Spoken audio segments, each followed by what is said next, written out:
hoje especializadas em construir sites, como eles chamam, e depois procuram o cliente. Não estou dando a dica aqui de negócio, não. Mas é isso que eu gosto. Terceirizar e quarteirizar é dele. Como a Anatel incentiva o compartilhamento, isso virou um grande negócio. Agora, o senhor falou das prefeituras. Tem áreas que não tem. A prefeitura pode ser uma parceira deles? Pode.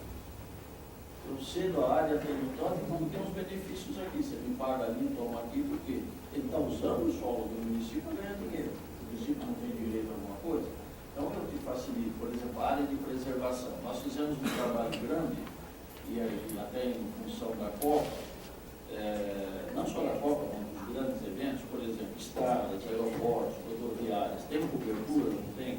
Aí muitos deles, por exemplo, falam, não, a estrada está numa área de preservação, não posso construir. Pô, mas e se um acidente, eu fico parado ali, subiu?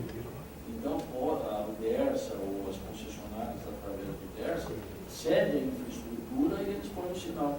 Então, são parcerias que vêm sendo feitas aí. Não vou dar o exemplo, porque é antiético, mas uma prefeitura aí falou, você me reforma todos os postos de saúde aqui, que eu autorizo tudo para você. Já aconteceu. E ainda botaram lá, o posto de saúde foi reformado por empresa X. Então, eu não estou estimulando isso para mim já é corrupção. Entendeu? Mas a gente acha de tudo. Aí o cara vai lá, reforma uma escola e tal, está liberado. Não é por aí também. Tem lei, regras para ser cumpridas. Mas é por isso que acabou diminuindo. Então, está havendo trocas aí de perguntas, de interesse. O município também, de uma certa forma, tem uma compensação com relação a essa exploração. Mas com relação ao município, tendo em vista que o particular hoje ele recebe para a colocação de uma torre ou de uma antena no topo de um edifício, por essas, se o município regulasse isso através obviamente, áreas públicas que não são áreas institucionais, que não são áreas verdes, não são áreas de lazer, não são áreas, enfim, mas que tivessem próprios municipais onde pudesse se instalar esses equipamentos, cobrando para ir. Tem municípios que fazem isso. Porque o que eles estão fazendo? Eles pagam por uma empresa dessa que tem, paga para a prefeitura. Eu tenho 17 sites no estado de São Paulo para fazer acompanhamento de todos esses sinais de distância. Eu pago. Eu aluguei pedaço de terra por aí, eu pago. A própria Anatel para verificar de onde estão saindo as emissões. Nós temos 17 sites no estado, vamos dobrar agora, já estamos instalando mais, e já são bem menores do que essa estrutura, por isso que eu estou lhe falando, né? O que eu tinha numa torre, um equipamento desse tamanho, hoje parece um equipamento portátil de ar-condicionado. Então, vai subir isso aí, ninguém vai ver. Entendeu? Então, isso pode ser feito. E tem um dado muito interessante, que às vezes se reclamam assim, de olha, tem uma torre no hospital, na escola, aí você vai rastrear o pedido, foi o diretor da escola, o diretor do hospital que pediu que não tem. Você não vê um médico, um paciente sem celular, não pode ter. Essa era uma outra pergunta que eu ia fazer para o senhor. Qual que é, porque, por exemplo, em Porto Alegre foi proibido a menos de 200 metros a colocação de antenas de escolas, creches, hospitais. Tem uma lei federal que é isso. A lei federal não proíbe, ela fala que tem que ser, verificada as condições disso, eu tenho que fazer o acompanhamento individual de cada edificação dessa para saber se está dando aquelas coisas e depois ver o nível de radiação. Então, nesse aspecto aí, o que a gente vê que normalmente dentro de hospital e escola, foi o próprio escola, o diretor do hospital que pediu, porque não tem sinal aí. Mas o senhor acredita que nesses casos onde existe uma fragilidade maior, no caso do hospital, de enfermos, no caso de criança, creche, que os níveis de radiação têm que ser melhor controlados ou até menores? O nível de radiação do equipamento de ultrassom e de ressonância magnética é muito maior do que o mas o ultrassom e ressonância você faz 4, 5 vezes na vida. Mas o médico está operando o celular pendurado na cintura. Tem uns mitos, e isso eu posso falar porque é um caso público agora. Hospital Sírio-Libanês, referência. Ali no entorno estava dando um problema de sinal tremendo naquela área ali, né? Derrubando vários serviços, táxi, celular e tal. Aí o pessoal foi, vai por inteligência e engenharia. A câmara de eletricidade necessidade deles. No subsolo estava com uma folga no isolador que gerava um espelho que era um sinal dentro do hospital. Então não era o celular, era a parte de energia que mede muito mais radiação do que o celular. Mas nós somos especialistas. Não, mas eu digo o seguinte, uma coisinha dessa aqui é 0,044 milímetros, nada. Né? Aí você tem uma emissora de rádio e televisão, 100 mil watts, que faz mais mal. E ninguém reclama da televisão, só do celular. A televisão em si, o aparelho de televisão. Não o aparelho. A emissão que chega naquele aparelho. Porque para sair aqui do Jardim São Gabriel e atingir lá Valinhos e Pinheiro, que potência que ele tem? É muito maior. A TV a cabo já tem esse problema. A TV a cabo não tem esse problema. Então tem livros aí que estão funcionando há décadas e não aconteceu nada. O importante é controlar isso dentro dos livros, porque o que faz mal é o tempo que o cidadão fica em exposição diante daquilo. Tem uma coisa que nós ele fica o dia inteiro assim televisão, mas o celular a gente fica com ele pendurado. baixíssimo. Agora, o senhor quer ver um crime maior, que não tem nada a ver com isso aqui, mas é um alerta, as babadas eletrônicas. Você põe do lado da cabeceira de uma criança, que é 100 vezes maior a potência que isso, e você acha bonitinho ela ficar do lado da criança. Está com muita informação. Porque a maioria é proibida pela Anatel, dentro desse caminho. Nós temos aprendido com números. O nível de radiação dela é muito maior do que o celular.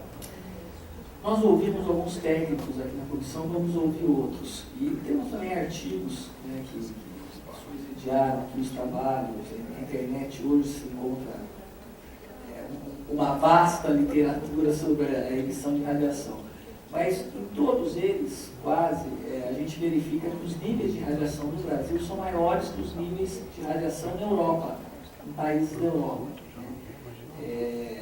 Realmente o nível de radiação aqui utilizado pelas operadoras é maior do que os níveis europeus? Nós seguimos um padrão da OIT, o IFMIP, que é um organismo internacional, e nós estamos abaixo daquele padrão que ele adquiriu.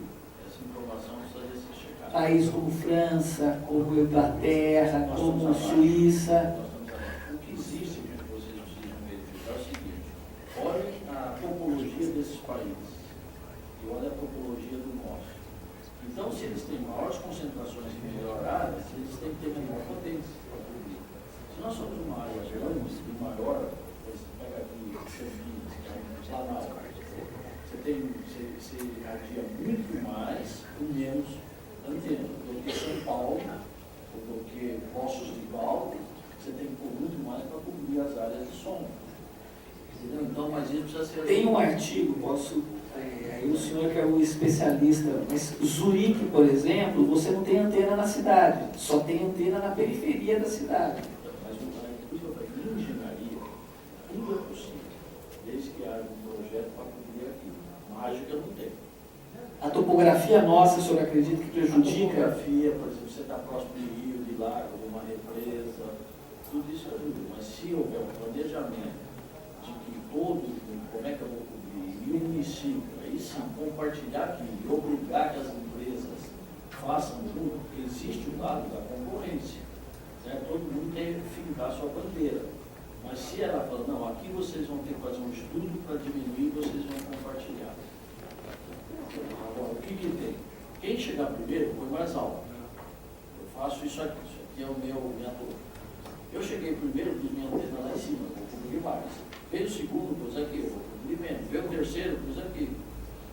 Qual que é a regra de ocupação disso? Então, são equações que querem, quem tiver aqui em cima vai cobrir muito mais. Então, o compartilhamento é muito bonito, mas é uma equação difícil. Senhor General, mas a gente tem percebido assim, que fica difícil para o município conseguir cobrir e fiscalizar tudo isso. Porque nós também temos 200 fiscais para o Estado. É mais ou menos a mesma coisa. Nós temos aqui 20 fiscais de serviço público para atender tudo, né? Desde obra normal até... E isso acaba gerando uma demanda, só para o senhor ter uma ideia, para o município fazer esse levantamento depois da nossa denúncia, foram 3 meses para o município conseguir fazer o levantamento. Foram 3 meses para o município conseguir fazer um levantamento dos equipamentos instalados. Isso gera uma demanda para o município muito grande. Qual que é foi a nossa grande questão aí? Se houvesse um entrosamento maior entre o município e a Anatel, e o município oficiasse a Anatel para cada equipamento novo que tivesse, por exemplo, o município vai lá e constata que tem um equipamento que está sendo construído, mas ainda não está operando. E já informa a Anatel, olha, esse equipamento não possui. Tá. Aí vocês não autorizam também. Porque se eu souber que ele está irregular, eu vou notificar a empresa. Você acha outro ponto ou regulariza, aquilo que eu disse há pouco.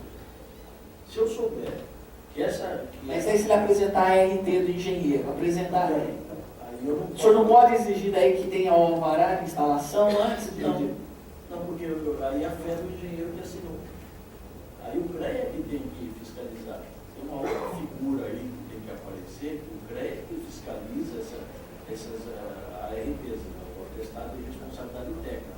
Porque seria a mesma coisa que um juiz questionar... Mas isso não é a Anatel está jogando a responsabilidade para... Infelizmente, a legislação, assim, ela definiu. Anatel, você se preocupe com a emissão de radiofrequência. Bom, e sai fora disso, que isso é competência do município.